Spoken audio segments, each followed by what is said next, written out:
Pada zaman dahulu kala, di bawah rimbunnya langit Nusantara yang memayungi hamparan bumi nan hijau, hiduplah orang-orang dengan hati yang masih terikat erat pada akar tradisi leluhur. Di sebuah lembah yang dikelilingi oleh lebatnya hutan bambu yang selalu berbisik ditiup angin malam, terletaklah desa Jatiwangi yang sangat damai. Udara di desa ini selalu terasa sejuk, membawa aroma tanah basah dan daun-daun kering yang berguguran di halaman. Di tengah desa tersebut berdiri sebuah rumah joglo yang paling besar dan megah, berhalaman luas dengan pepohonan mangga yang rindang. Tempat tinggal sebuah keluarga terpandang yang dipimpin oleh seorang wanita tua yang sangat dihormati. Wanita tua itu bernama Nyai Rukmini. Sosok ibu mertua yang dikenal sangat keras dalam menjaga segala tata krama, wibawa keluarga, dan setiap jengkal harta peninggalan suaminya yang telah tiada. Belum lama ini, rumah joglo yang biasanya sunyi dan hanya berisi rutinitas kaku itu, kedatangan penghuni baru yang membawa suasana berbeda. Ia adalah Wulandari, seorang menantu perempuan yang memiliki senyum selembut embun pagi dan hati yang tulus. Wulandari berasal dari desa seberang yang sederhana, membawanya pada tekad kuat untuk selalu berbakti dan menjaga nama baik keluarga suaminya. Meskipun ia tahu bahwa tinggal bersama mertuanya bukanlah hal mudah. Setiap fajar menyingsing, jauh sebelum ayam jantan mulai berkokok, bersahutan menyambut matahari, Wulandari sudah bangun dan melangkah ke sumur tua di belakang rumah untuk menimba air. Ia selalu memastikan gentong-gentong tanah liat di dapur terisi penuh dan lantai pendopo disapu hingga bersih.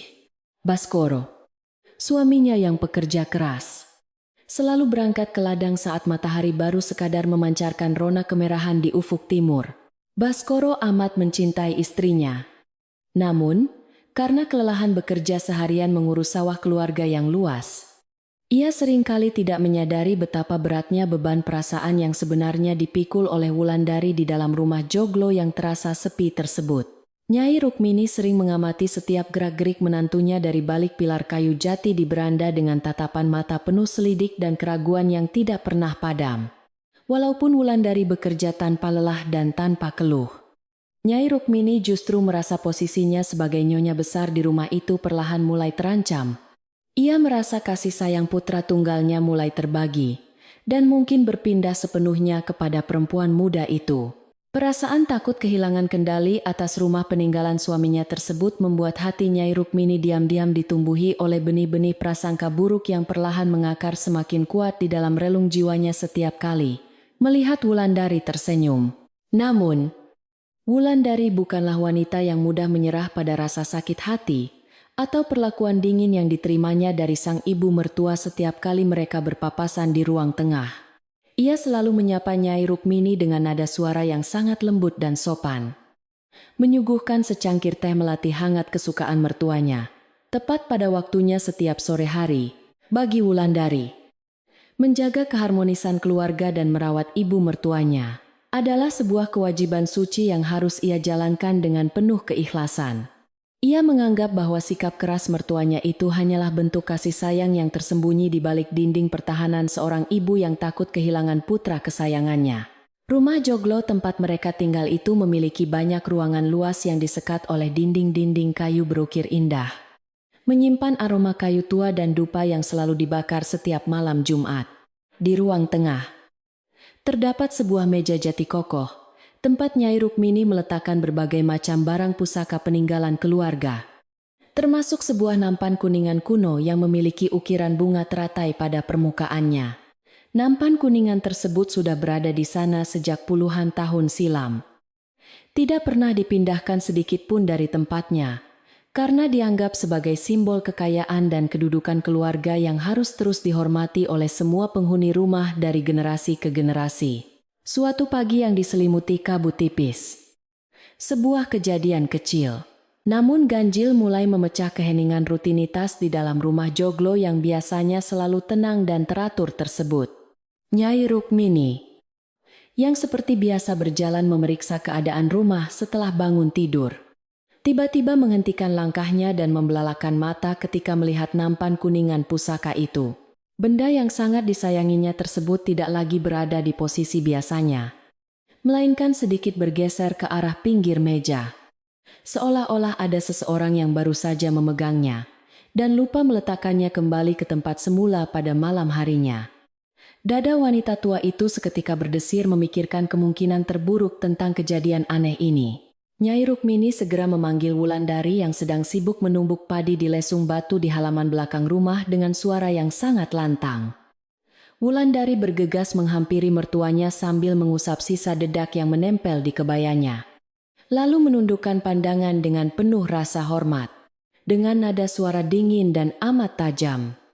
Nyai Rukmini bertanya apakah Wulandari berani menyentuh atau memindahkan barang-barang pusaka keluarga di meja ruang tengah tanpa meminta izin kepadanya.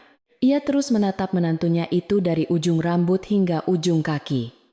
Mencari-cari celah kebohongan yang mungkin disembunyikan oleh Wulandari di balik raut wajahnya, yang selalu terlihat tenang dan polos. Mendengar tuduhan yang tersirat dalam pertanyaan mertuanya tersebut, Wulandari menggelengkan kepalanya pelan sambil memberikan jawaban dengan nada suara yang sangat tenang dan penuh kejujuran. Wulandari berkata dengan lembut bahwa ia sama sekali tidak pernah menyentuh nampan kuningan tersebut, karena ia sangat mengetahui betapa pentingnya benda itu bagi keluarga besar suaminya. Ia menjelaskan bahwa semalaman ia hanya berada di kamarnya untuk menjahit pakaian suaminya yang robek. Tidak keluar ke ruang tengah, apalagi memegang benda-benda berharga milik leluhur. Namun sayangnya, kejujuran yang terpancar jelas dari mata Wulandari sama sekali tidak mampu meruntuhkan dinding prasangka tebal di hati Nyai Rukmini. Penjelasan Wulandari justru membuat dahi Nyai Rukmini semakin berkerut, menandakan bahwa keraguannya sama sekali belum hilang dan malah semakin tumbuh menjadi kecurigaan yang jauh lebih besar. Jika bukan Wulandari yang memindahkannya, lalu siapa lagi yang berada di dalam rumah ini? Karena Baskoro selalu tertidur pulas akibat kelelahan bekerja seharian penuh di sawah mereka. Nyai Rukmini mulai membayangkan hal-hal yang tidak masuk akal. Berpikir bahwa menantunya itu mungkin sedang merencanakan sesuatu secara diam-diam di belakang punggungnya untuk menguasai seluruh harta keluarga. Sejak pagi itu, suasana di dalam rumah joglo tersebut terasa menjadi jauh lebih dingin dan sangat tegang. Wulandari tentu saja bisa merasakan perubahan suasana hati ibu mertuanya yang menjadi semakin kaku dan selalu memandangnya dengan pandangan penuh selidik setiap kali mereka duduk bersama. Ia menyadari bahwa ada sebuah jarak yang kini terbentang semakin jauh di antara mereka berdua.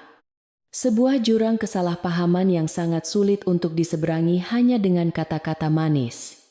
Meski hatinya merasa sangat sedih dan terluka karena tidak dipercayai, Wulandari tetap memilih untuk diam dan menelan segala kepahitan itu seorang diri tanpa pernah menceritakannya kepada suaminya. Ia tidak ingin menambah beban pikiran Baskoro yang sudah kelelahan membanting tulang di bawah terik matahari demi keluarga. Sementara itu, kehidupan di desa Jatiwangi terus berjalan seperti biasa, di mana para penduduk selalu memulai hari dengan pergi ke ladang dan kembali saat senja turun.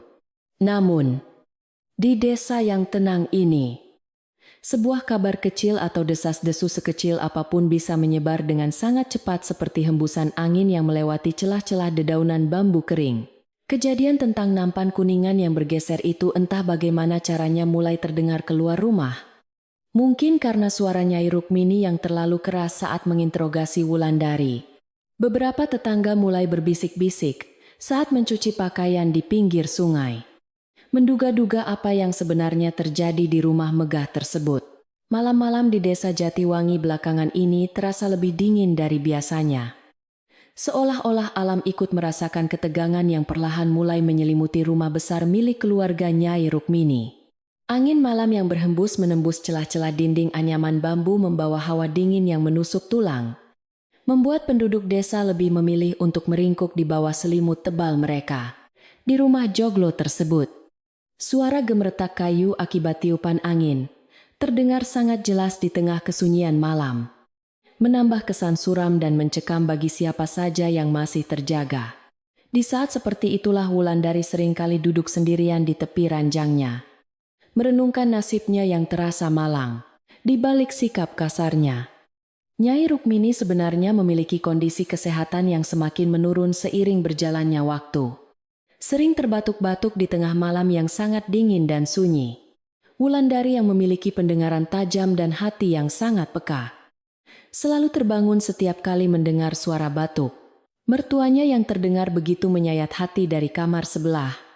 Ia sangat mengkhawatirkan keadaan wanita tua itu. Namun ia juga tahu bahwa Nyai Rukmini tidak akan pernah mau menerima bantuan darinya, apalagi meminum ramuan obat buatannya secara terang-terangan.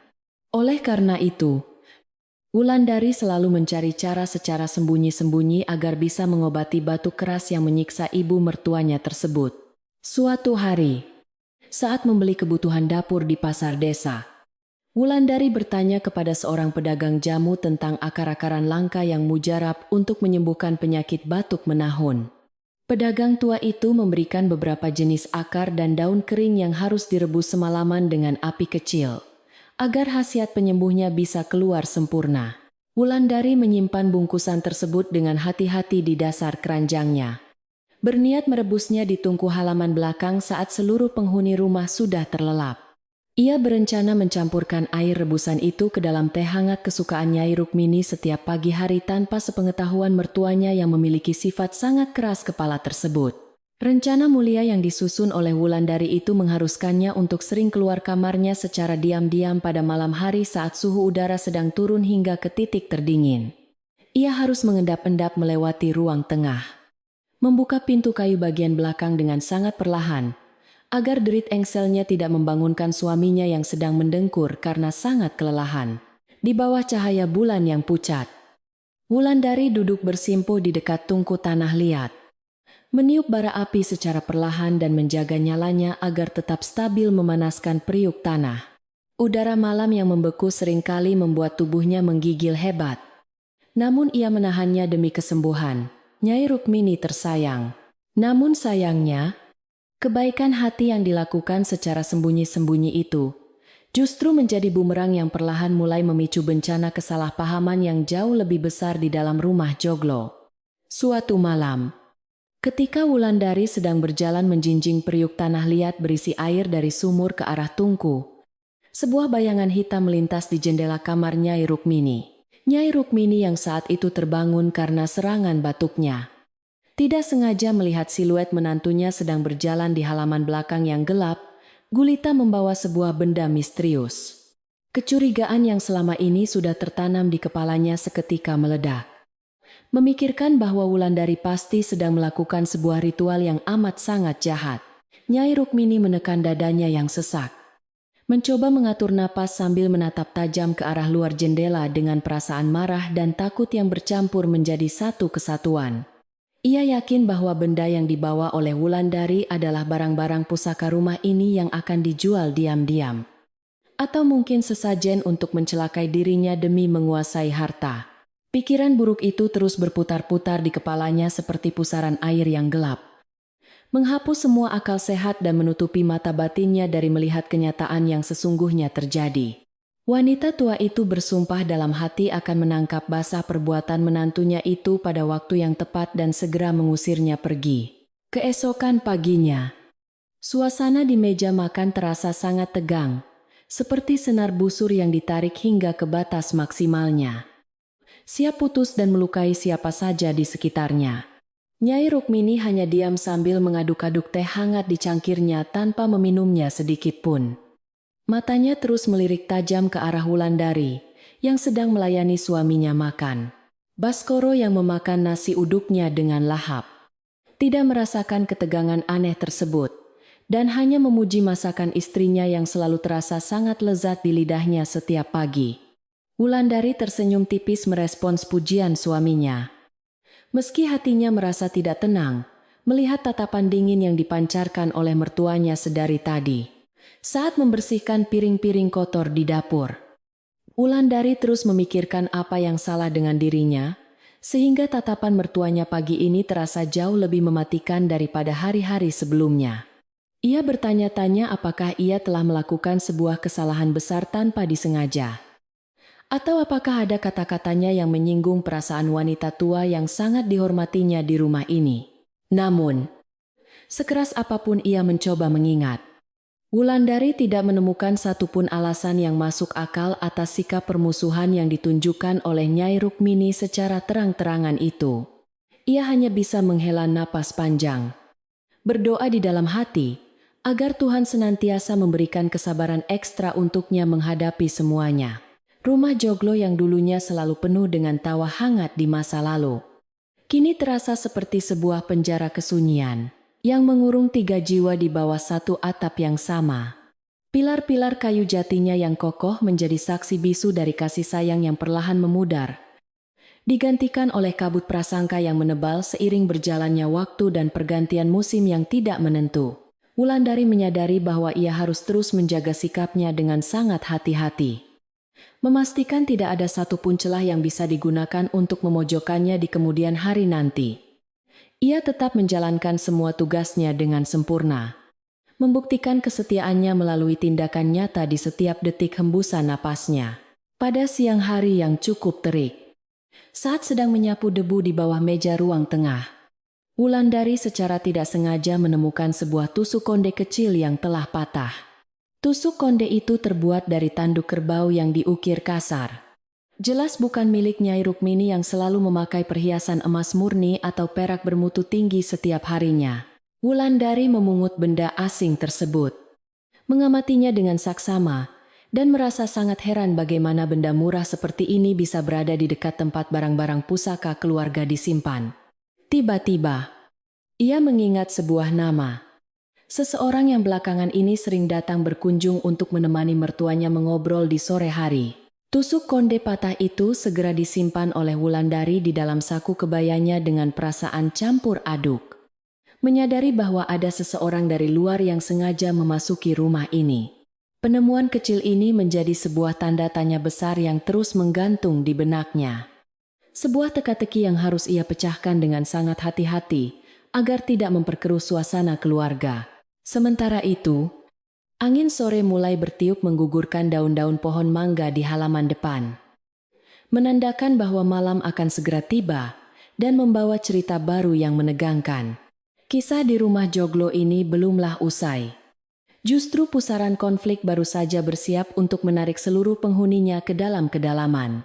Di tengah keraguan dan kecurigaan yang semakin menebal seperti kabut malam di desa tersebut, Wulandari membulatkan tekad di dalam hatinya untuk terus bersabar menahan segalanya seorang diri. Ia berjanji kepada dirinya sendiri tidak akan pernah menyerah dalam membuktikan kesucian niatnya, serta akan selalu melindungi keluarga suaminya dari segala bentuk ancaman yang tidak terlihat mata. Tangannya dengan cekatan terus menyelesaikan sisa-sisa pekerjaan rumah, memastikan setiap sudut lantai, kayu mengkilap dan wangi bunga melati memenuhi seluruh ruangan pendopo yang luas tersebut. Meskipun badai prasangka sedang berkumpul tepat di atas kepalanya, ia memilih untuk menghadapinya dengan kelembutan yang selama ini menjadi kekuatannya. Matahari akhirnya perlahan tenggelam di balik perbukitan hijau, memancarkan warna jingga keemasan yang menyaput atap limasan rumah Joglo tersebut dengan cahaya yang terasa sangat melankolis dan sendu. Malam kembali merangkak turun menyelimuti desa Jatiwangi, membawa serta udara dingin yang selalu membuat Wulandari teringat akan tugas rahasianya menyeduhkan ramuan obat untuk sang mertua tersayang. Lampu-lampu minyak mulai dinyalakan satu persatu di setiap sudut rumah, menciptakan bayangan-bayangan panjang yang menari-nari di dinding kayu dan memantulkan misteri yang belum terpecahkan. Keheningan malam ini terasa sangat mencekam, seolah-olah seluruh desa sedang menahan napas, menunggu sebuah peristiwa besar yang akan segera terjadi esok hari. Keesokan harinya, seorang tetangga bernama Bik Lasmi datang berkunjung ke rumah Joglo tersebut dengan membawa sebakul kecil singkong rebus sebagai buah tangan. Bik Lasmi dikenal di seluruh penjuru desa Jatiwangi sebagai sosok wanita parubaya yang bermulut tajam dan sangat gemar mencampuri urusan rumah tangga orang lain. Kehidupannya yang dipenuhi rasa iri hati membuatnya selalu mencari-cari kesalahan tetangga yang terlihat lebih bahagia atau lebih kaya darinya. Kedatangannya pagi itu bukanlah tanpa tujuan yang jelas, melainkan untuk mengorek informasi lebih dalam mengenai ketegangan yang mulai tercium dari rumah keluarga terpandang tersebut. Nyai Rukmini menyambut kedatangan Bik Lasmi di beranda depan sambil menikmati udara pagi yang masih terasa cukup dingin menusuk kulit keriputnya. Keduanya duduk berdampingan di atas kursi rotan tua, berbincang dengan suara pelan. Namun syarat akan makna tersembunyi yang saling bersahutan di udara. Tanpa membuang banyak waktu, Bik Lasmi segera mencondongkan tubuhnya ke arah Nyai Rukmini dan mulai melancarkan aksi jahatnya dengan membicarakan Wulandari. Ia bertanya dengan nada suara yang dibuat-buat penuh simpati mengenai perubahan wajah Wulandari yang belakangan ini selalu terlihat pucat dan lelah setiap paginya. Dengan suara berbisik yang menyerupai desisan ular berbisa, Bik Lasmi menceritakan sebuah kebohongan besar yang telah ia susun dengan sangat rapi sebelumnya.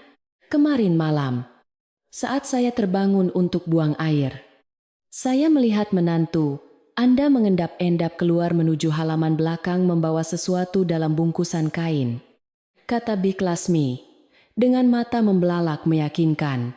Ia menambahkan tuduhan keji bahwa Wulandari mungkin sedang menemui dukun ilmu hitam atau diam-diam mencuri sebagian harta simpanan keluarga untuk disembunyikan di luar rumah.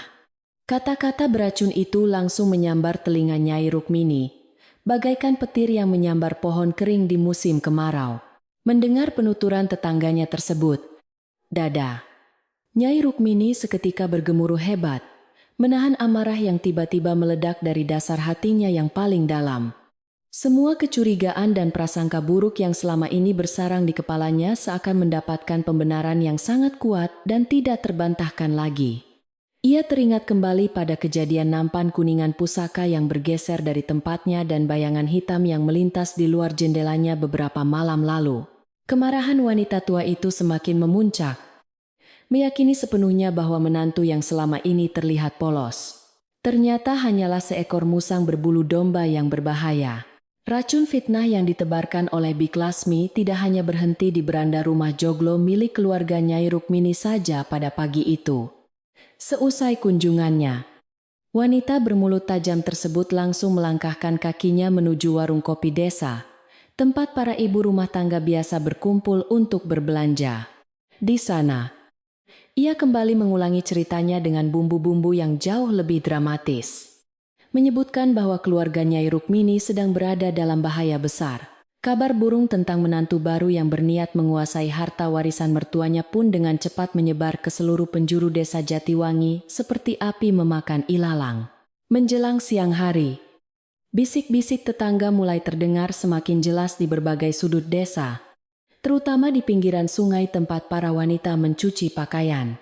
Setiap kali ada warga yang melihat Wulandari berjalan melewati jalan setapak, mereka akan tiba-tiba menghentikan percakapan dan memandangnya dengan tatapan mata penuh kecurigaan. Kebaikan dan kelembutan hati Wulandari yang selama ini selalu ia tunjukkan kepada semua orang, seolah sirna begitu saja terhapus oleh satu cerita palsu. Sungguh menyedihkan melihat bagaimana sebuah niat tulus bisa diputarbalikkan menjadi sebuah kejahatan besar, hanya karena kedengkian seorang tetangga yang tidak bertanggung jawab. Sementara itu, Baskoro yang baru saja pulang dari ladang dengan tubuh bersimbah peluh sama sekali tidak menyadari badai besar yang sedang melanda keluarganya. Ia membersihkan diri di sumur belakang dengan perasaan lega, karena panen musim ini diprediksi akan jauh melimpah dibandingkan dengan tahun-tahun sebelumnya. Saat masuk ke dalam rumah, ia hanya melihat istrinya sedang sibuk menata makanan di atas meja makan kayu, dengan senyum yang selalu menenangkan hatinya. Baskoro tidak pernah menaruh curiga sedikit pun karena ia sangat mempercayai kesetiaan dan kebaikan hati wanita yang telah ia pilih menjadi pendamping hidupnya itu.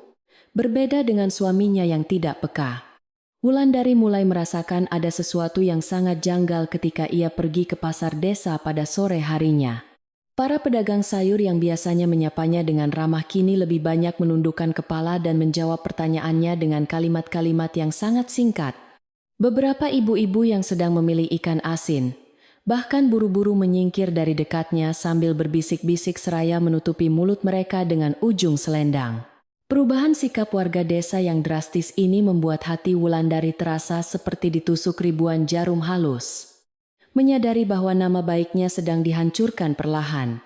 Dalam perjalanan pulang dari pasar, Wulandari tiba-tiba teringat kembali pada tusuk konde patah yang ia temukan di ruang tengah beberapa hari yang lalu.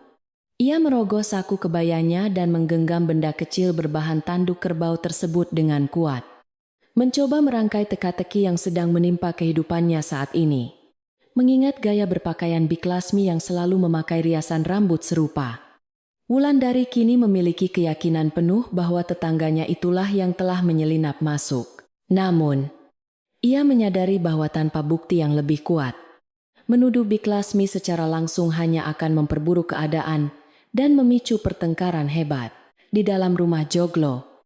Nyai Rukmini yang sudah sepenuhnya terhasut, mulai mengambil langkah-langkah pencegahan yang sangat ekstrem untuk melindungi harta keluarganya dari jangkauan Wulandari. Ia menyuruh seorang tukang kayu dari desa sebelah untuk memasang gembok-gembok besi berukuran besar pada setiap lemari dan peti kayu jati miliknya. Suara palu yang memukul paku beresonansi memenuhi seluruh ruangan rumah, menciptakan suasana bising yang sangat mengganggu ketenangan dan kedamaian hati siapa saja. Tindakan mencolok ini adalah sebuah pernyataan perang tidak langsung yang ditujukan kepada menantunya. Menegaskan bahwa tidak ada lagi rasa percaya yang tersisa. Setiap kali waktu menjelang malam, suara dentingan kunci kuningan yang beradu dengan gembok besi terdengar sangat nyaring menggemakan aura permusuhan di dalam rumah. Nyai Rukmini selalu memastikan sendiri bahwa semua pintu lemari yang berisi perhiasan, kain batik halus, dan dokumen tanah sudah terkunci dengan sangat rapat. Ia kemudian menggantungkan rentengan kunci tersebut di lehernya menggunakan tali tebal, membawanya kemanapun ia pergi, bahkan saat ia sedang tertidur pulas di kamarnya. Pemandangan menyakitkan itu harus disaksikan oleh Wulandari setiap hari. Seolah menjadi cambuk tak kasat mata yang terus-menerus memukul harga dirinya. Meskipun hatinya hancur berkeping-keping melihat ibunda suaminya memperlakukannya seperti seorang pencuri kelas rendahan, Wulandari tetap menundukkan pandangannya dan tidak mengucapkan satu patah kata protes.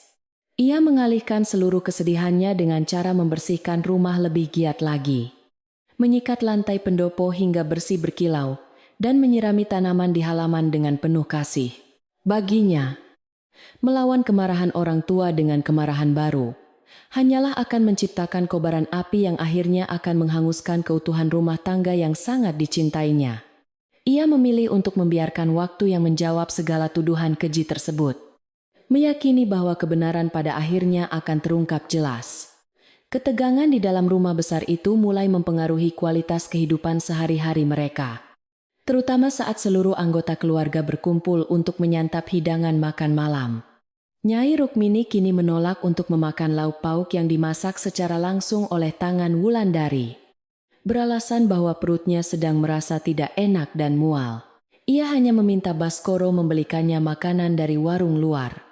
Sebuah tindakan yang sangat melukai perasaan seorang istri yang telah bersusah payah memasak sejak sore hari. Namun, Wulandari tetap melayani mertuanya dengan senyum tulus, membawakan air minum hangat, meski tahu bahwa usahanya mungkin tidak akan dihargai. Tidak jauh dari rumah megah keluarga Nyai Rukmini, tinggallah seorang kakek tua yang sangat dihormati oleh seluruh penduduk desa Jatiwangi karena kebijaksanaannya. Pria sepuh itu bernama Mbah Harjo, yang sering menghabiskan masa tuanya dengan duduk bersila di teras rumahnya yang sederhana, sambil menganyam keranjang dari bambu. Mata tuanya yang sudah rabun namun tajam dalam menilai karakter manusia selalu memperhatikan setiap perubahan yang terjadi di lingkungan sekitarnya dengan sangat teliti. Ia telah mendengar semua desas-desus jahat yang dibawa oleh Bik Lasmi. Namun ia sama sekali tidak mempercayai satupun kebohongan tersebut. Suatu sore yang sangat sejuk, Wulandari berjalan dengan langkah gontai menuju sumur umum desa yang letaknya tidak terlalu jauh dari kediaman Mbah Harjo. Beban pikiran yang menumpuk di kepalanya membuat wajahnya terlihat sangat kuyu. Kelopak matanya menghitam karena selalu terjaga di tengah malam, demi merebus ramuan obat, saat ia sedang menarik tali timba dengan sisa tenaga yang dimilikinya. Tanpa sengaja pandangannya berserobok dengan tatapan teduh kakek tua yang sedang duduk di beranda tersebut. Mbah Harjo menghentikan sejenak pekerjaan menganyamnya, menatap lekat-lekat ke arah wanita muda yang sedang menanggung penderitaan dalam diam itu. Melihat kesedihan yang sangat mendalam terpancar jelas dari kedua bola mata Wulandari, Mbah Harjo berdehem pelan dan memberikan sebuah petuah yang sangat berharga. Nuk, jadilah seperti mata air di dalam tanah yang gelap. Ia akan terus mengalir mencari jalan keluarnya sendiri untuk memberikan kehidupan. Ucap kakek itu tenang. Hanya satu kalimat singkat itu yang keluar dari mulut Mbah Harjo. Namun maknanya begitu dalam menusuk langsung ke relung hati Wulandari yang sedang bimbang. Sang kakek kemudian kembali menundukkan kepalanya. Melanjutkan pekerjaannya menganyam bilah-bilah bambu. Seolah-olah tidak pernah terjadi percakapan apapun di antara mereka berdua. Kalimat bijak yang dilontarkan oleh Mbah Harjo bagaikan guyuran air es di tengah padang pasir yang tandus bagi jiwa Wulandari yang sedang kehausan. Pesan tersebut menguatkan kembali tekadnya untuk tidak mudah menyerah pada keadaan yang sangat menekan. Menyadarkannya bahwa niat baik pada akhirnya pasti akan menemukan jalannya. Wulandari menganggukkan kepalanya dengan penuh rasa hormat ke arah Mbah Harjo. Mengangkat ember berisi air penuh dengan semangat baru yang kembali menyala di dadanya. Ia bergegas pulang ke rumah Joglo. Siap untuk melanjutkan tugas rahasianya, merebus obat untuk sang ibu mertua malam ini juga. Sementara Wulandari berusaha mencari kedamaian batin. Bik Lasmi justru semakin gencar melancarkan aksinya mengunjungi rumah Nyai Rukmini dengan berbagai macam alasan yang dibuat-buat. Pada suatu siang, ketika Nyai Rukmini sedang tertidur pulas di kamarnya, wanita penggosip itu dengan sengaja menyelinap ke arah dapur untuk mengamati keadaan sekitar. Matanya yang liar bergerak ke sana kemari mencari-cari bukti tambahan yang bisa ia gunakan untuk semakin menyudutkan posisi Wulandari di mata keluarga tersebut. Ia sangat yakin bahwa menantu muda itu pasti menyembunyikan sesuatu yang sangat berbahaya di dalam dapur yang menjadi wilayah kekuasaannya setiap hari. Pencarian Bik Lasmi di dapur akhirnya membuahkan hasil ketika hidungnya yang tajam mencium sebuah aroma asing yang sangat menyengat dan terasa ganjil. Aroma tersebut berasal dari tumpukan ampas sisa rebusan akar-akaran langka yang disembunyikan oleh Wulandari di sudut belakang dekat tumpukan kayu bakar yang kering. Tanpa memiliki pengetahuan sedikit pun tentang pengobatan tradisional, Bik Lasmi langsung mengambil kesimpulan sepihak bahwa ampas tersebut adalah sisa bahan-bahan ilmu sihir jahat. Ia tersenyum licik. Merasa sangat menang karena akhirnya berhasil menemukan apa yang ia anggap sebagai bukti kuat untuk menghancurkan hidup tetangganya secara perlahan. Tidak menunggu waktu lama, Bik Lasmi segera membangunkan Nyai Rukmini yang sedang beristirahat dan menarik tangannya dengan paksa menuju ke arah ruang dapur. Sambil menunjuk ke arah tumpukan kayu bakar, ia menceritakan penemuannya dengan suara gemetar yang sengaja didramatisir, agar terdengar sangat menakutkan bagi pendengarnya. Ia bersikeras bahwa aroma menyengat itu adalah campuran racun mematikan atau guna-guna penunduk jiwa yang sengaja dipersiapkan oleh Wulandari untuk melemahkan seluruh penghuni rumah ini. Nyai Rukmini yang melihat dan mencium bau aneh tersebut langsung memucat.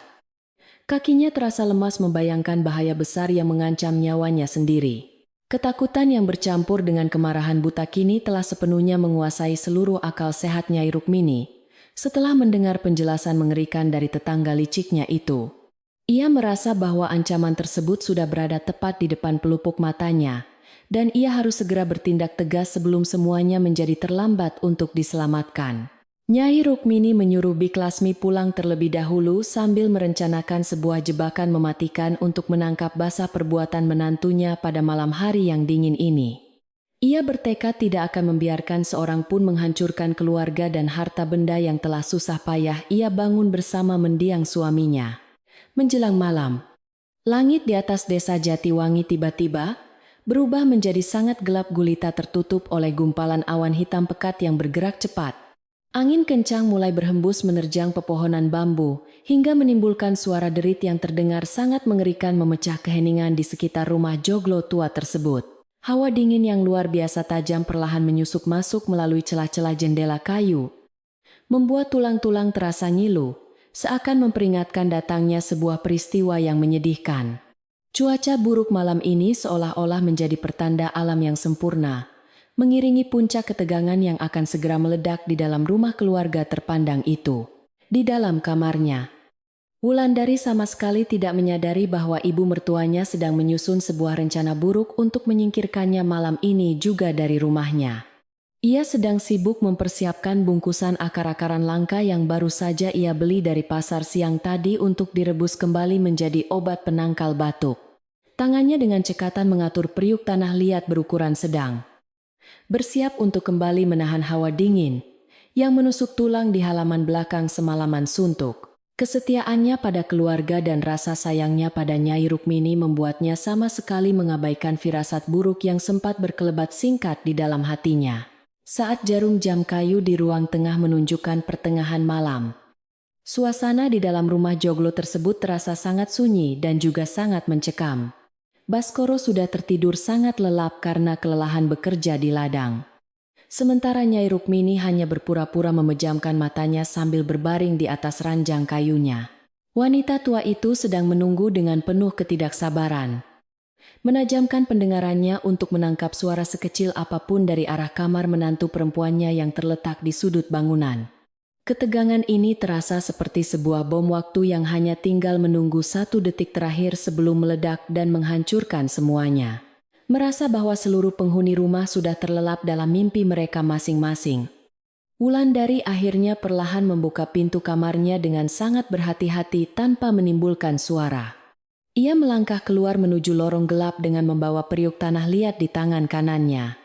Hanya diterangi oleh cahaya rembulan redup yang menembus kaca jendela. Langkah kakinya yang ringan membawanya menuju halaman belakang rumah yang terbuka. Siap menghadapi dinginnya angin malam demi kebaikan wanita yang sangat membencinya tersebut. Ia tidak pernah tahu bahwa malam ini adalah malam terakhir ia bisa merasakan kehangatan di dalam rumah joglo milik suaminya. Udara malam itu terasa jauh lebih dingin dari biasanya. Seolah embun telah membeku, bahkan sebelum menyentuh permukaan dedaunan di halaman. Wulandari melangkah dengan sangat hati-hati. Membiarkan telapak kakinya yang telanjang merasakan dinginnya tanah basah di belakang rumah joglo tersebut. Angin malam berhembus kencang, menyusup ke balik kebayanya yang tipis. Membuat tubuh mungilnya menggigil menahan hawa dingin yang menusuk hingga ke sumsum tulang. Namun, tekadnya untuk menyembuhkan penyakit ibu mertuanya jauh lebih kuat daripada rasa dingin yang kini sedang menyiksa seluruh persendian tubuhnya di tengah kegelapan malam.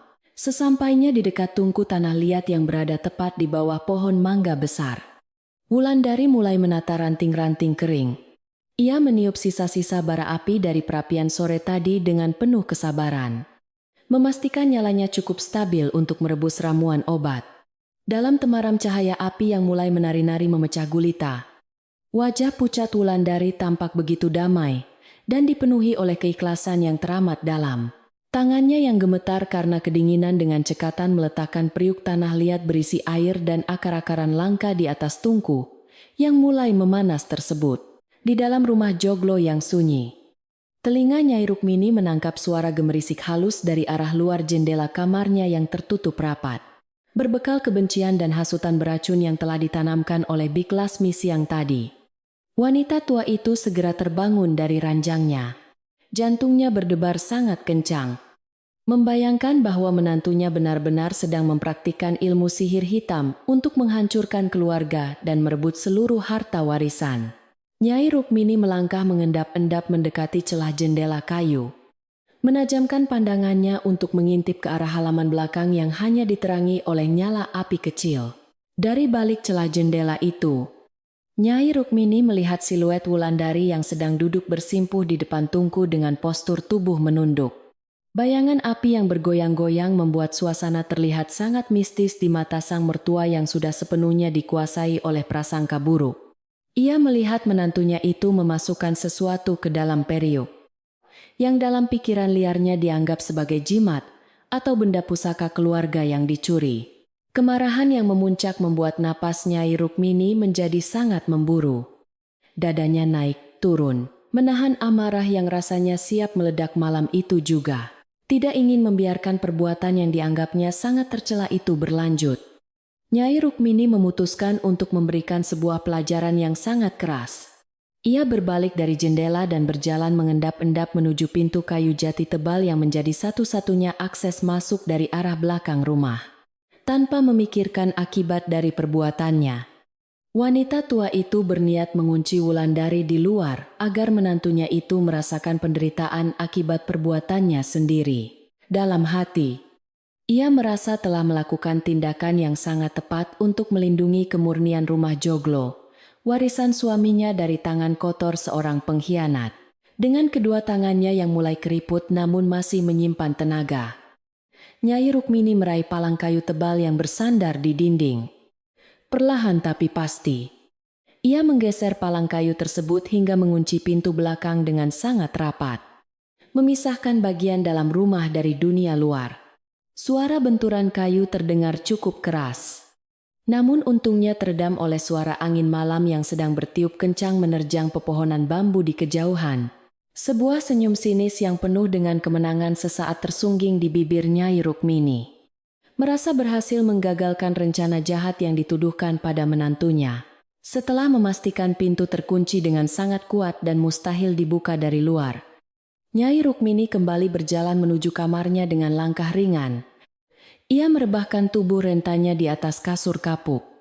Mencoba memejamkan mata dengan perasaan puas karena merasa telah menjadi pelindung utama keluarganya. Ia sama sekali tidak peduli betapa dinginnya udara malam di luar sana. Apalagi memikirkan nasib Wulandari yang hanya mengenakan kebaya tipis bermotif bunga. Di kepalanya, menantu yang tidak tahu diuntung itu memang pantas mendapatkan hukuman setimpal agar segera pergi meninggalkan rumah ini untuk selama-lamanya. Sementara itu, di halaman belakang yang gelap dan membeku, Wulandari sama sekali tidak menyadari bahwa akses masuknya telah ditutup rapat. Ia sedang memusatkan seluruh perhatiannya pada periuk tanah liat. Mengaduk rebusan akar-akaran dengan sepotong kayu kecil agar khasiatnya keluar secara maksimal.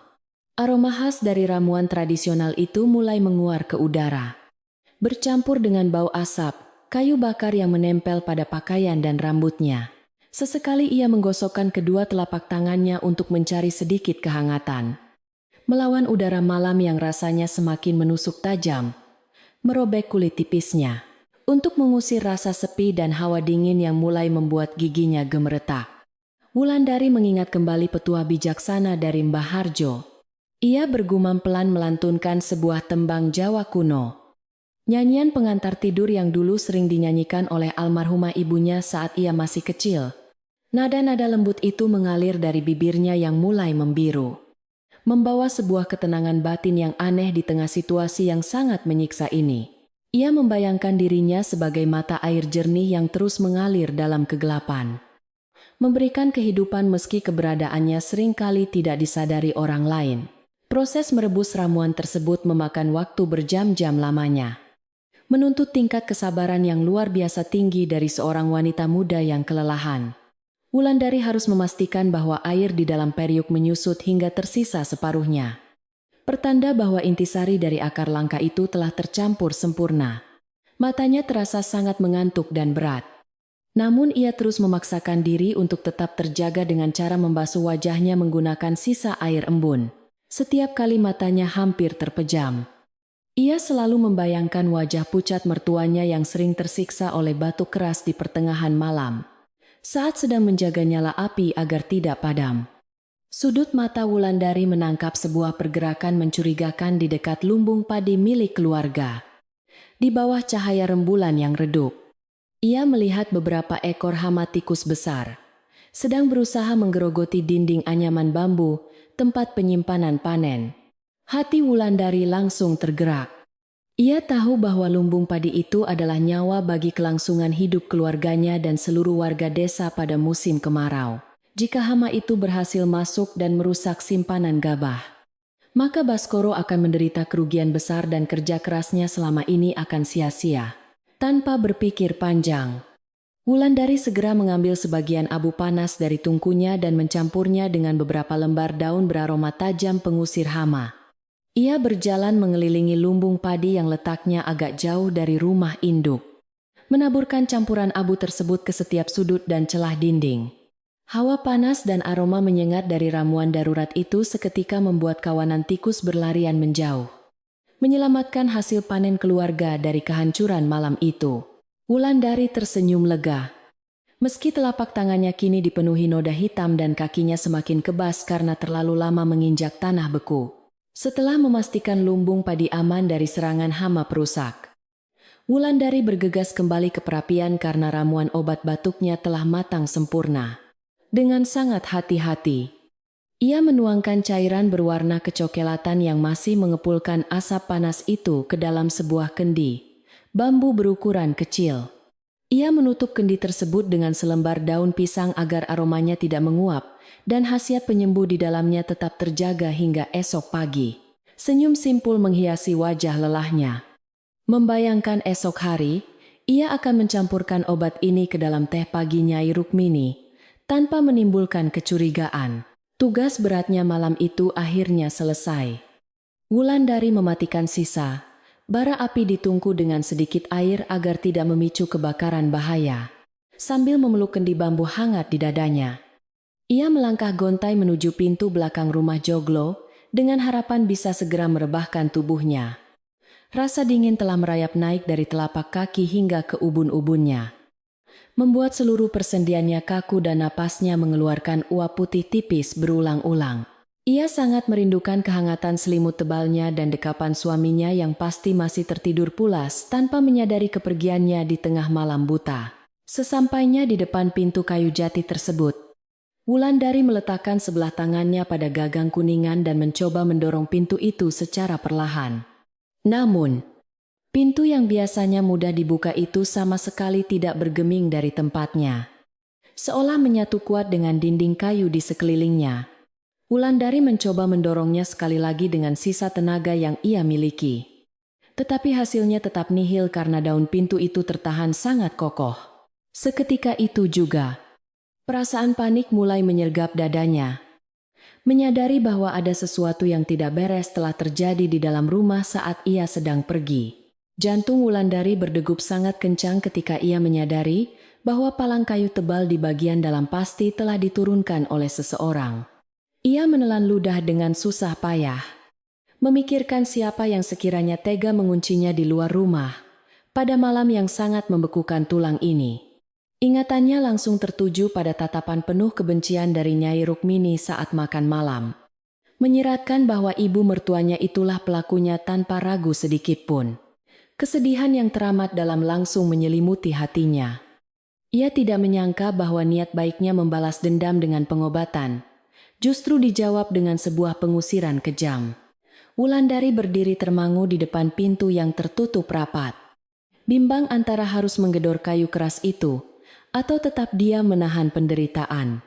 Jika ia mengetuk pintu dengan keras, Baskoro pasti akan terbangun dan segera membukakan jalan untuknya masuk ke dalam rumah yang hangat tersebut.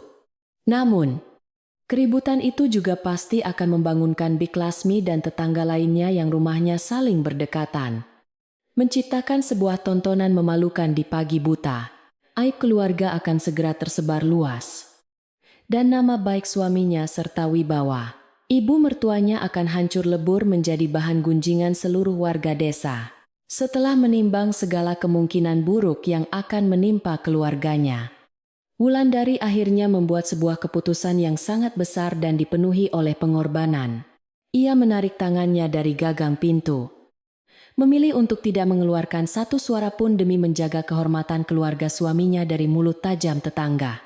Baginya, menderita kedinginan semalaman di emperan luar masih jauh lebih baik daripada harus melihat Baskoro merasa malu karena konflik rumah tangganya menjadi tontonan. Ia merelakan harga dirinya diinjak-injak malam ini, berharap pengorbanan diam-diamnya ini kelak akan membawa kedamaian yang sejati bagi semuanya. Dengan tubuh yang menggigil hebat, Wulandari melangkah mundur dan mencari sudut yang sedikit terlindung dari terpaan angin malam di emperan belakang. Ia duduk meringkuk di atas lantai batu bata yang sangat dingin, memeluk lututnya erat-erat sambil menyandarkan punggungnya pada dinding kayu jati. Kendi bambu berisi ramuan obat hangat itu, ia dekap erat di dadanya, menjadikannya satu-satunya sumber panas yang bisa menyelamatkannya dari kematian beku. Angin malam terus melolong di sela-sela atap, seakan sedang mengejek nasib malang, sang menantu yang terbuang dari istananya sendiri tanpa sebuah peradilan. Di dalam kesendiriannya yang membeku, pikiran Wulandari terbang melayang membayangkan wajah suaminya yang sedang tertidur lelap di dalam kamar mereka yang hangat. Ia sangat mencintai Baskoro dan tidak ingin pria pekerja keras itu harus memilih antara istri yang disayanginya atau ibu kandung yang melahirkannya. Jika ia memaksa masuk dan bertengkar dengan Nyai Rukmini malam ini, hati suaminya pasti akan hancur terbelah. Dua melihat orang-orang yang dicintainya berseteru. Karena itulah Wulandari memilih untuk menelan semua kepahitan ini sendirian. Menjaga agar keharmonisan semu di dalam rumah itu tidak benar-benar pecah. Seiring berjalannya waktu, suhu udara terus menurun mencapai titik terendahnya. Membuat embun pagi mulai turun dan membasahi ujung kebaya yang dipakai Wulandari. Suara gesekan daun bambu dari hutan di belakang rumah terdengar semakin menakutkan. Seperti bisikan roh-roh gaib yang sedang menyaksikan sebuah tragedi kesunyian. Bibir Wulandari kini telah berubah menjadi ungu pucat. Giginya bergemertak tak terkendali. Sementara air mata kesedihan mengalir pelan dari sudut matanya yang lelah. Ia terus berdoa di dalam hati. Memohon kekuatan kepada Yang Maha Kuasa, agar ia bisa bertahan hidup hingga matahari terbit di ufuk timur. Di sisi lain dinding kayu tersebut, Nyai Rukmini ternyata tidak benar-benar bisa tertidur pulas seperti yang ia harapkan pada awalnya tadi. Sesekali perasaan bersalah mencoba menyusup masuk ke dalam relung hatinya. Mengingat betapa lembutnya perlakuan Wulandari kepadanya, selama ini tanpa ada sedikit pun keluhan. Namun, ego dan gengsi yang terlampau tinggi segera menepis perasaan itu. Meyakinkan dirinya bahwa ketegasan adalah kunci untuk melindungi seluruh peninggalan leluhurnya. Ia menutupi telinganya dengan bantal kapuk tebal, berusaha mengabaikan suara angin menderu yang seolah membawa rintihan tertahan dari luar pintu kamarnya. Jauh di rumah yang berbeda, Bik Lasmi sedang mendengkur dengan sangat keras. Terlelap dalam mimpi-mimpi buruk yang dipenuhi oleh kedengkian hati. Di alam bawah sadarnya, ia tersenyum licik melihat keluarga Nyai Rukmini hancur, berantakan akibat fitnah keji yang telah ia sebarkan dengan sangat sengaja. Ia tidak tahu bahwa rencana jahatnya telah menyebabkan seorang wanita tidak berdosa harus berjuang antara hidup dan mati melawan hawa dingin malam. Kejahatan yang dilakukan melalui lisan memang seringkali lebih mematikan daripada tebasan sebilah pedang tajam yang langsung menusuk tepat pada jantung sasarannya. Malam terasa berjalan dengan sangat lambat bagaikan siput yang merayap di atas duri bagi Wulandari yang sudah hampir mencapai batas kesadarannya. Dekapan tangannya pada kendi bambu perlahan mulai melemah, seiring dengan hilangnya panas dari ramuan obat tersebut karena tersapu oleh udara malam membeku. Kelopak matanya terasa sangat berat seolah diganduli oleh batu besar. Namun ia terus merapalkan doa-doa penenang jiwa, agar tidak sepenuhnya kehilangan kesadaran. Ia harus memastikan bahwa kendi berisi obat untuk mertuanya itu tetap utuh dan tidak tumpah ke lantai. Apapun yang akan terjadi kepadanya nanti, secara perlahan, namun pasti. Suara kokok ayam jantan pertama mulai terdengar, sayup-sayup memecah keheningan dari kejauhan, menandakan bahwa fajar akan segera menyingsing. Semburat cahaya biru keabu-abuan mulai mengusir kegelapan pekat di langit desa Jatiwangi.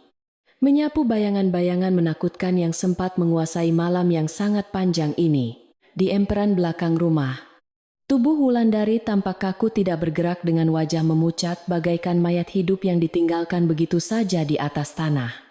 Babak baru yang penuh dengan air mata dan penyesalan mendalam sudah bersiap untuk menyambut para penghuni rumah joglo ini saat mereka terbangun nanti. Cahaya fajar mulai menyelinap masuk melalui celah-celah dinding kayu jati rumah joglo tersebut, membawa serta kicauan burung tekukur yang bersahutan dari atas dahan pohon mangga. Baskoro perlahan membuka matanya, menggeliat malas di bawah selimut kain tenun yang hangat setelah tidur sangat lelap semalaman akibat kelelahan bekerja di ladang. Ia merentangkan tangannya ke sisi tempat tidur, namun hanya mendapati permukaan kasur kapuk yang terasa sangat dingin dan kosong tanpa kehadiran istri tercintanya. Baskoro mengernyitkan dahi, merasa sedikit kebingungan karena biasanya Wulandari selalu berada di dekatnya atau terdengar sedang sibuk memasak di dapur pada jam-jam sepagi ini. Pria pekerja keras itu segera bangkit dari ranjangnya, membasuh wajahnya dengan air dingin dari kendi tanah liat yang berada di sudut kamar untuk mengusir kantuk. Ia melangkah keluar menuju ruang tengah yang masih terlihat agak remang-remang, berharap menemukan Wulandari sedang menyapu lantai atau merapikan meja tempat pusaka keluarga disimpan. Namun, suasana di dalam rumah besar itu terasa teramat sangat sunyi. Tidak ada aroma nasi yang sedang ditanak ataupun suara gemericik air dari arah dapur. Baskoro mulai memanggil nama istrinya dengan suara pelan agar tidak membangunkan ibunya.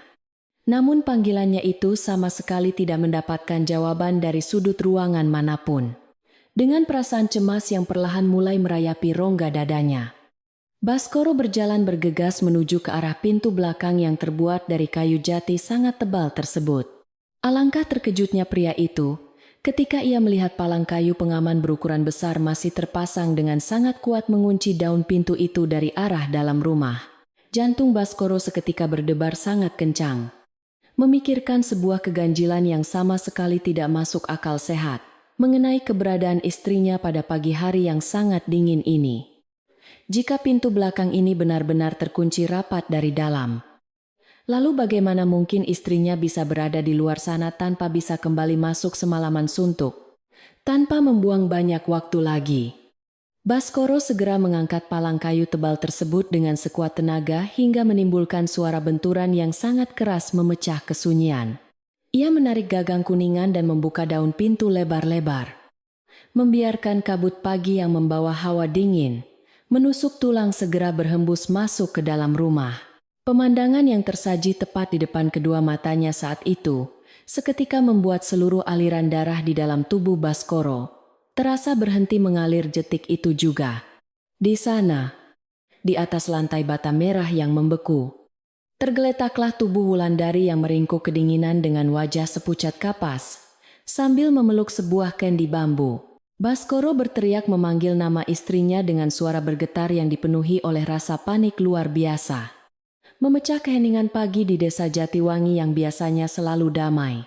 Ia segera menjatuhkan dirinya berlutut di atas lantai yang sangat dingin itu, merengkuh tubuh mungil Wulandari yang sudah kaku ke dalam pelukan hangat kedua lengannya. Kulit istrinya terasa sedingin balok es ketika disentuh. Bibirnya berwarna ungu, pucat dengan napas yang terdengar sangat lemah dan terputus-putus seperti orang yang sedang sekarat. Teriakan putus asa dari Baskoro itu bergema sangat keras, cukup untuk membangunkan Nyai Rukmini, yang sebenarnya sudah terjaga sejak tadi di dalam kamarnya. Mendengar suara keributan yang sangat nyaring dari arah belakang rumah, Nyai Rukmini segera bergegas keluar dari kamarnya dengan langkah kaki yang dibuat sangat terburu-buru. Di dalam hatinya, wanita tua itu merasakan sebuah percampuran emosi antara rasa kemenangan karena berhasil menghukum menantunya dan sedikit kecemasan akan reaksi kemarahan putranya. Ia berjalan melintasi ruang tengah sambil merangkai kata-kata tajam di dalam kepalanya, bersiap untuk membongkar semua tuduhan kejahatan yang selama ini ia yakini dilakukan oleh Wulandari. Ia merasa ini adalah saat yang paling tepat untuk menyingkirkan wanita muda itu dari rumah joglo, warisan leluhur mereka untuk selama-lamanya tanpa tersisa. Pada saat yang bersamaan, suara teriakan Baskoro ternyata juga berhasil menarik perhatian beberapa orang tetangga yang sudah mulai beraktivitas di sekitar sumur umum desa. Bik Lasmi, yang memang sudah sejak subuh tadi menunggu-nunggu momen kehancuran keluarga ini, segera berlari mendekat dengan memasang raut wajah cemas yang sangat dibuat-buat. Beberapa warga lainnya, termasuk Mbah Harjo yang sedang berjalan memegang tongkat bambunya, turut melangkah ke arah halaman belakang rumah keluarga Nyai Rukmini karena merasa penasaran. Mereka semua berkerumun di dekat pagar tanaman hias, menyaksikan sebuah tragedi keluarga yang sangat menyayat hati sedang berlangsung tepat di depan mata mereka. Nyai Rukmini berdiri tegak di ambang pintu belakang dengan wajah yang sangat mengeras, menunjuk ke arah tubuh Wulandari yang tak berdaya dengan jari gemetar. Lihatlah kelakuan istrimu itu, Baskoro. Dia tertangkap basah sedang melakukan ilmu hitam di luar sana. Semalaman, teriak wanita tua itu dengan nada suara sangat melengking. Ia menceritakan bagaimana ia sengaja mengunci pintu dari dalam untuk melindungi seisi rumah dari perbuatan jahat menantunya yang dituduh berniat mencuri harta peninggalan keluarga. Kata-kata pedas dari Nyai Rukmini itu mengalir bagaikan air bah yang menghantam telinga semua orang yang hadir berkerumun di halaman belakang pada pagi itu. Baskoro menatap wajah ibunya dengan pandangan tidak percaya. Matanya memerah menahan air mata. Kekecewaan yang sudah menggenang di pelupuk matanya. Melihat kekejaman sang ibu kandung, ia mendekap tubuh istrinya semakin erat. Berusaha menyalurkan seluruh suhu panas dari tubuhnya untuk mengusir rasa dingin yang menyiksa wanita malang itu semalaman suntuk. Wulandari perlahan-lahan membuka kelopak matanya yang terasa sangat berat. Mencoba menggerakkan bibirnya yang kaku untuk mengucapkan sesuatu demi meluruskan kesalahpahaman besar yang sedang terjadi ini. Namun, pita suaranya seolah membeku. Hanya hembusan uap putih tipis yang keluar dari mulutnya. Setiap kali ia mencoba menarik napas dalam-dalam menahan rasa sakit. Melihat keraguan yang mulai menyelimuti kerumunan warga. Bik Lasmi segera mengambil langkah maju untuk menyiramkan minyak ke dalam kobaran api fitnah yang sudah menyala. Dengan suara yang sangat lantang agar didengar semua orang, ia menunjuk ke arah kendi bambu yang masih digenggam erat oleh Wulandari di depan dadanya. Kendi itu pasti berisi racun mematikan. Kemarin, siang aku mencium bau ramuan dukun yang sangat menyengat disembunyikan di dapur belakang rumah ini, teriak Bik Lasmi berapi-api. Hasutan keji tersebut kembali membuat beberapa warga desa saling berbisik curiga. Sementara Nyai Rukmini terlihat semakin yakin dengan tindakan pengusirannya semalam. Dengan sisa-sisa tenaga terakhir yang ia miliki di dalam tubuhnya.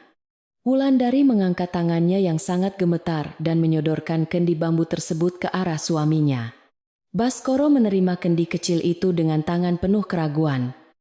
Lalu perlahan membuka tutup daun pisang yang menyumbat bagian atasnya untuk membuktikan tuduhan tetangganya tersebut. Alih-alih bau busuk ilmu sihir seperti yang dituduhkan. Sebuah aroma herbal tradisional yang sangat khas dan menenangkan, seketika menguar memenuhi udara dingin pagi hari itu. Warga desa yang berdiri paling dekat dengan Baskoro bisa mencium aroma akar-akaran segar tersebut. Menyadari bahwa bau itu sangatlah jauh dari kesan sihir hitam. Baskoro mengenali aroma tersebut sebagai wangi obat-obatan tradisional yang biasa diracik oleh para tabib desa untuk menyembuhkan penyakit dalam yang sudah sangat parah kondisinya. Sambil menahan isak tangisnya, Baskoro menundukkan wajahnya dan bertanya dengan suara parau kepada istrinya. Menanyakan untuk apa ia bersusah payah merebus ramuan ini semalaman. Wulandari menjawab dengan suara yang sangat pelan dan terbata-bata. Menjelaskan bahwa ia merebus akar langka itu khusus untuk menyembuhkan penyakit batuk darah yang menyiksa ibu mertuanya. Ia terpaksa melakukannya diam-diam pada tengah malam buta, karena ia tahu bahwa Nyai Rukmini pasti akan menolak mentah-mentah jika ditawari pengobatan darinya. Suasana di halaman belakang rumah Joglo itu mendadak berubah menjadi teramat sangat hening. Seolah-olah waktu baru saja berhenti berdetak, menyerap pengakuan tulus dari Wulandari. Tangan Nyai Rukmini yang tadinya menunjuk dengan penuh amarah kini perlahan turun terkulai lemas di sisi tubuhnya. Wajahnya memucat pasi mendengar kejujuran menantunya tersebut. Wulandari melanjutkan ucapannya. Mengatakan bahwa ia sengaja duduk meringkuk di luar sana, menahan kedinginan dan tidak mau menggedor pintu demi menjaga nama baik keluarga. Ia tidak ingin suaminya merasa malu atau tetangga menjadi terbangun akibat keributan yang pasti akan terjadi jika ia memaksa masuk ke dalam rumah. Belum selesai keterkejutan warga, Wulandari kembali menuturkan fakta lain yang membuat semua orang yang mendengarnya semakin terperangah tidak percaya pada apa yang baru saja terjadi. Ia menceritakan bahwa saat sedang menjaga nyala api tungku, ia melihat sekawanan hama tikus besar berusaha menembus dinding anyaman, bambu lumbung, padi milik keluarga. Ia segera mengambil abu panas dari perapian dan mencampurnya dengan daun beraroma tajam. Lalu menaburkannya di sekeliling lumbung padi untuk mengusir hama perusak tersebut. Tindakan beraninya itu telah menyelamatkan seluruh persediaan gabah yang sangat berharga bagi kelangsungan hidup keluarga Baskoro untuk menghadapi musim kemarau panjang tahun ini.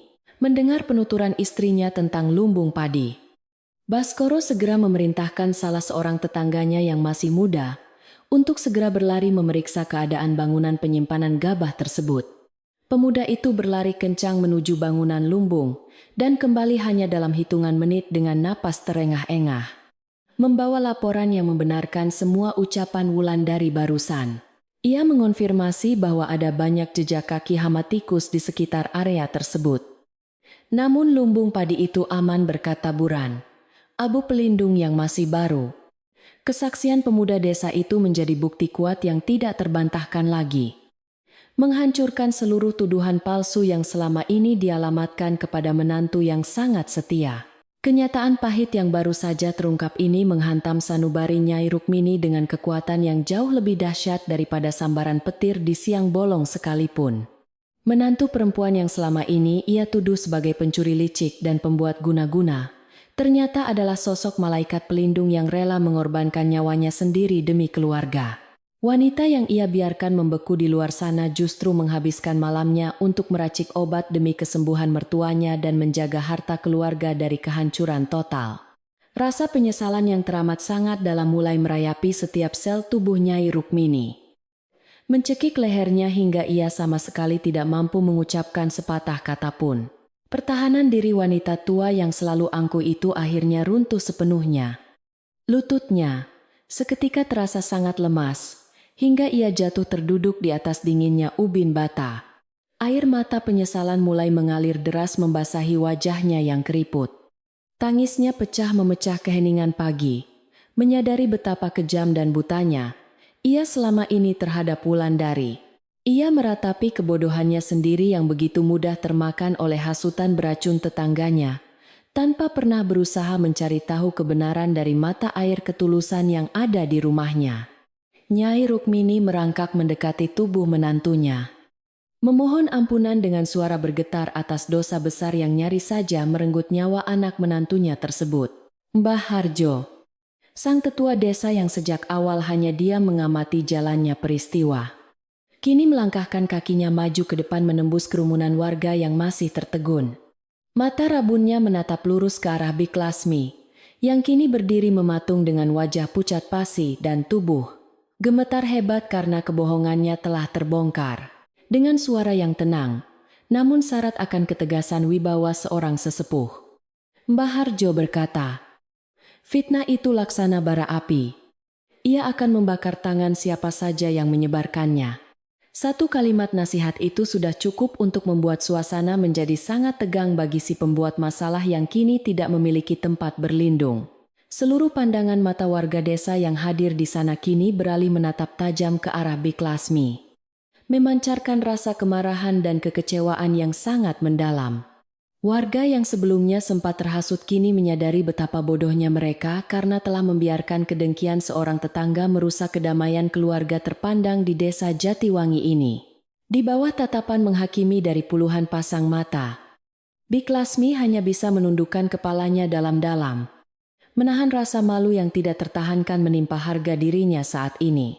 Tanpa mengucapkan sepatah kata pun, wanita penggosip itu perlahan memundurkan langkahnya dan segera pergi meninggalkan pekarangan rumah tersebut dengan perasaan sangat terhina.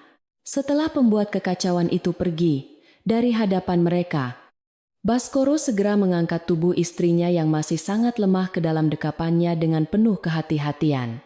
Ia membawa Wulandari melangkah masuk kembali ke dalam rumah joglo yang hangat, melewati pintu belakang yang malam tadi menjadi saksi bisu penderitaan panjang sang istri.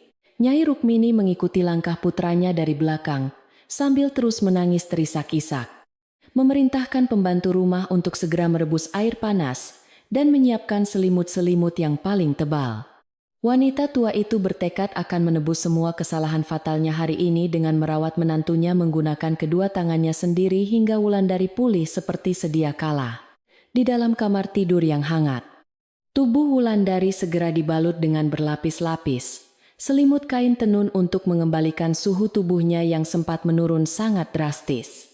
Nyai Rukmini duduk di tepi ranjang, menggenggam erat telapak tangan menantunya yang masih terasa dingin, lalu menggosoknya perlahan untuk melancarkan kembali aliran darah yang membeku. Air mata sang ibu mertua terus menetes jatuh membasahi punggung tangan Wulandari, menghapus seluruh noda prasangka dan kebencian yang selama ini menjadi dinding pemisah di antara mereka. Tidak ada lagi sisa keangkuhan di wajah Nyai Rukmini. Yang ada hanyalah ketulusan seorang ibu yang sangat menyesali perbuatan buruknya kepada anaknya. Merasakan tetesan air mata hangat yang jatuh ke tangannya, Wulandari perlahan membuka matanya dan menatap wajah ibu mertuanya dengan sebuah senyuman yang sangat menenangkan jiwa.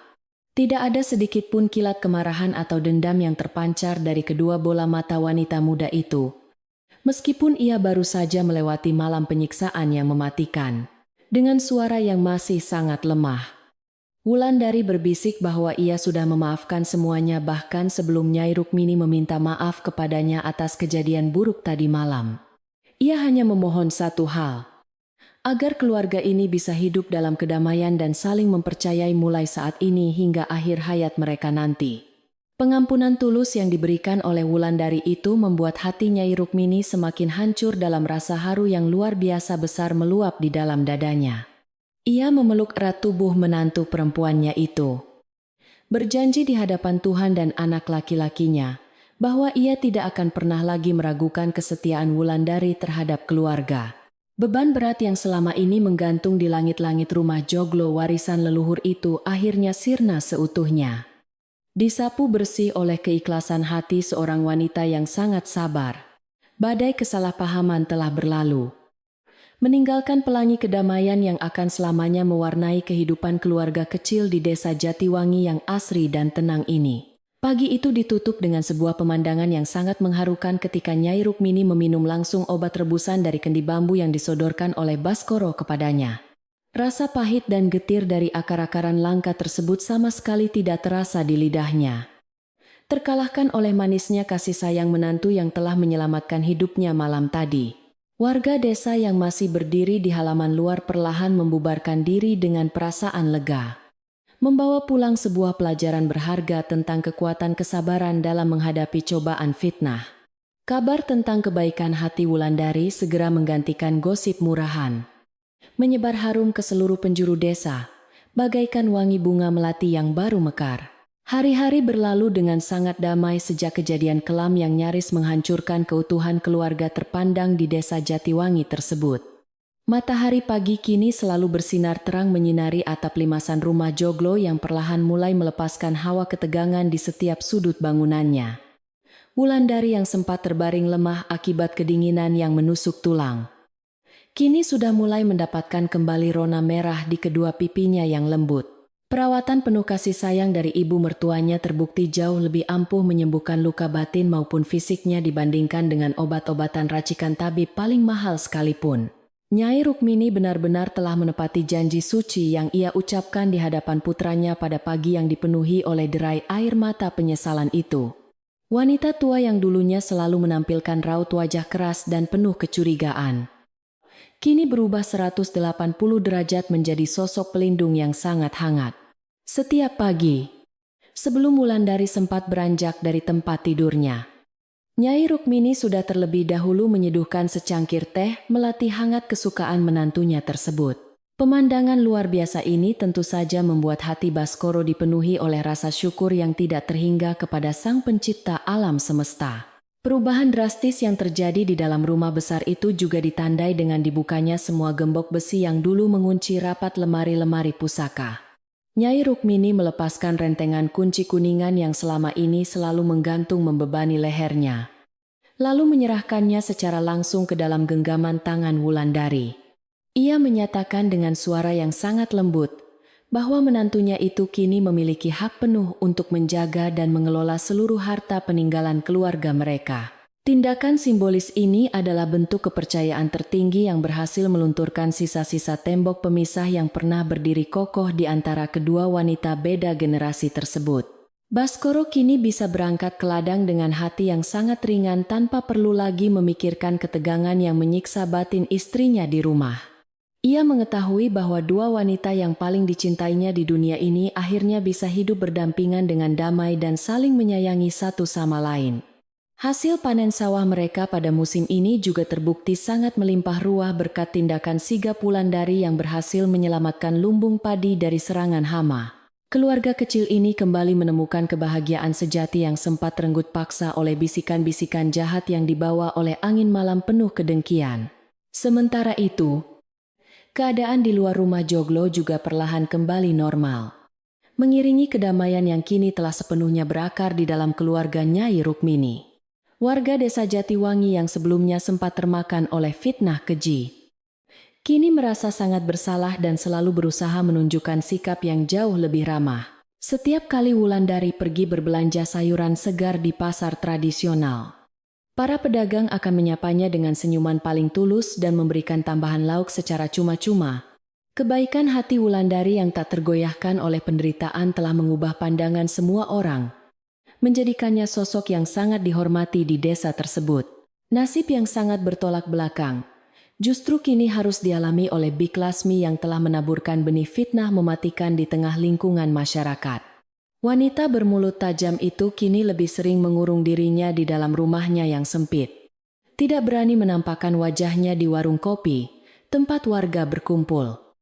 Warga desa secara serempak sepakat untuk mengabaikan kehadirannya dan tidak lagi mau mendengarkan satupun kata yang keluar dari bibir wanita penggosip tersebut. Kesunyian dan rasa malu yang mendalam menjadi hukuman sosial yang paling berat bagi seseorang yang dulunya hidup dari menghancurkan nama baik orang lain. Mbah Harjo, sang kakek bijak yang selalu duduk menganyam keranjang bambu di teras rumahnya, hanya tersenyum simpul melihat perubahan suasana di desanya.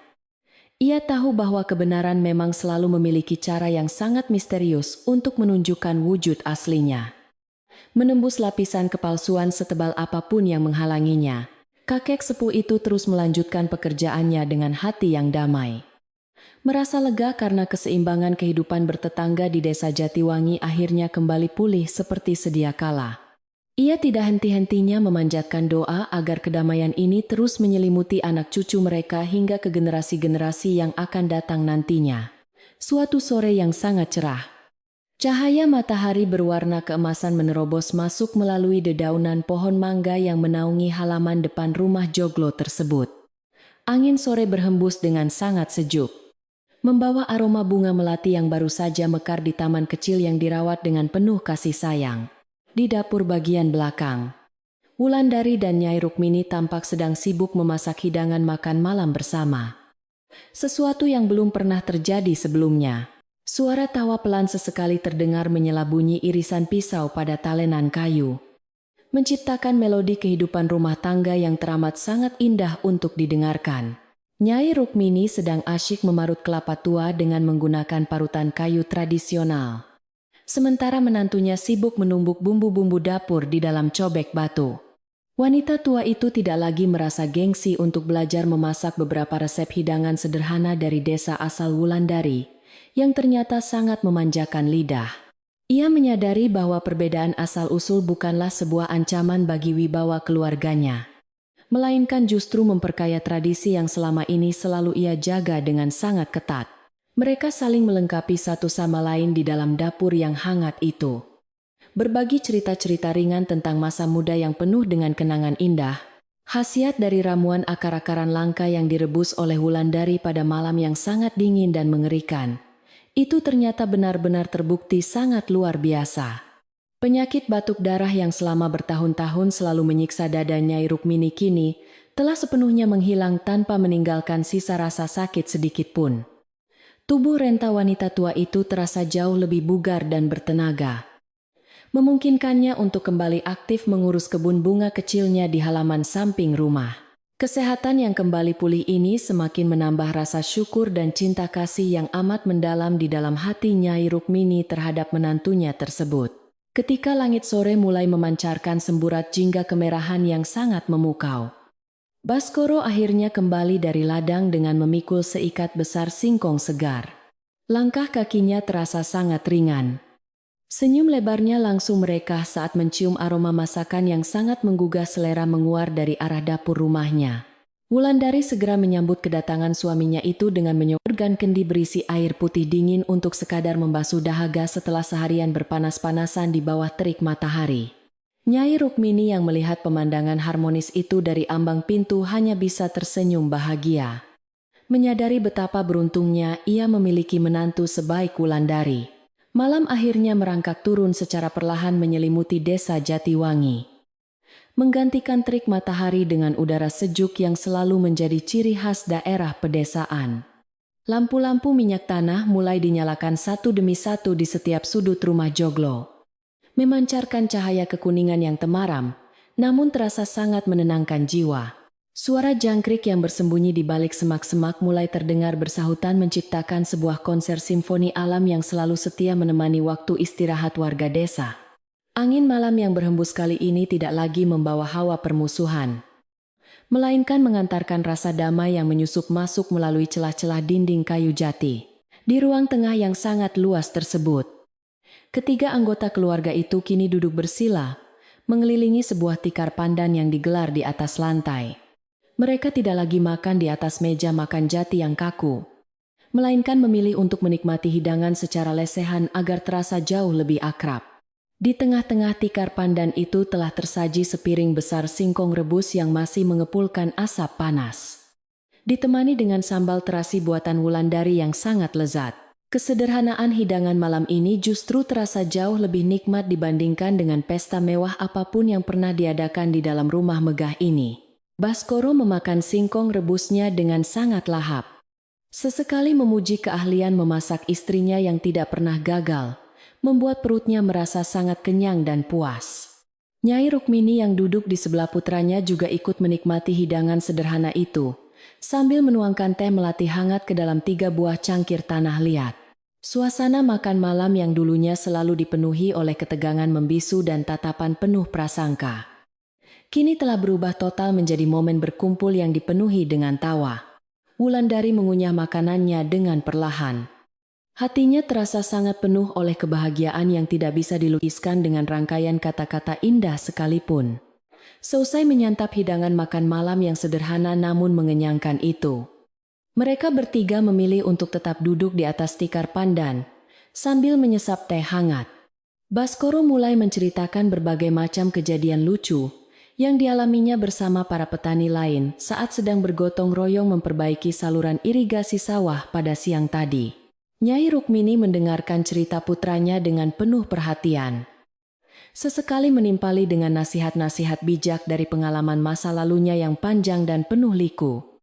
Wulandari lebih banyak dia mendengarkan percakapan ibu dan anak itu sambil tersenyum, merasa bersyukur bisa menjadi bagian penting dari keluarga yang harmonis ini. Di tengah perbincangan malam yang sangat mengalir tersebut, Nyai Rukmini tiba-tiba memegang tangan Wulandari dengan sangat erat dan menatap lurus ke dalam matanya.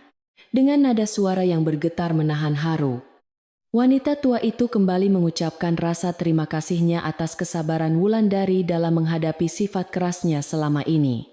Ia mengakui bahwa tanpa keteguhan hati menantunya pada malam yang membekukan itu, keluarga ini pasti sudah hancur lebur, ditelan oleh keegoisannya sendiri. Wulandari membalas genggaman tangan mertuanya dengan sangat lembut, mengatakan bahwa semua yang terjadi adalah ujian dari Tuhan untuk semakin mempererat ikatan batin mereka berdua. Bayangan dari lampu minyak tanah yang menari-nari di dinding kayu jati seolah menjadi saksi bisu atas ikrar kedamaian yang terjalin kuat malam itu. Rumah joglo yang usianya sudah puluhan tahun ini akhirnya kembali menemukan nyawanya yang sempat hilang tertiup badai prasangka. Kini berdiri jauh lebih kokoh dari sebelumnya. Setiap pilar kayu jatinya tidak lagi memancarkan hawa dingin kesunyian, melainkan menyimpan kehangatan dari cinta kasih yang berhasil mengalahkan segala bentuk kebencian dan kebohongan. Leluhur keluarga ini di alam sana pasti tersenyum bangga melihat bagaimana penerus mereka berhasil menjaga keutuhan warisan paling berharga, yaitu kerukunan. Saat malam semakin larut dan kantuk mulai menyerang kelopak mata, Nyai Rukmini memutuskan untuk kembali ke kamarnya agar bisa beristirahat dengan tenang. Baskoro dan Wulandari bersama-sama merapikan sisa-sisa makanan di atas tikar pandan, mencuci cangkir tanah liat di dapur belakang dengan ditemani oleh cahaya rembulan. Pintu belakang kayu jati yang dulu pernah menjadi simbol pengusiran kejam, kini selalu dibiarkan sedikit terbuka, agar angin malam yang sejuk bisa bebas keluar masuk. Tidak ada lagi ketakutan akan pencuri atau bahaya ilmu hitam. Karena perisai terkuat yang melindungi rumah ini sekarang adalah rasa saling percaya. Sebelum memasuki kamar tidurnya, Wulandari menyempatkan diri untuk berdiri sejenak di beranda depan rumah Joglo. Menghirup udara malam yang sangat menyegarkan paru-parunya. Ia memandang ke arah pepohonan bambu yang berayun pelan ditiup angin.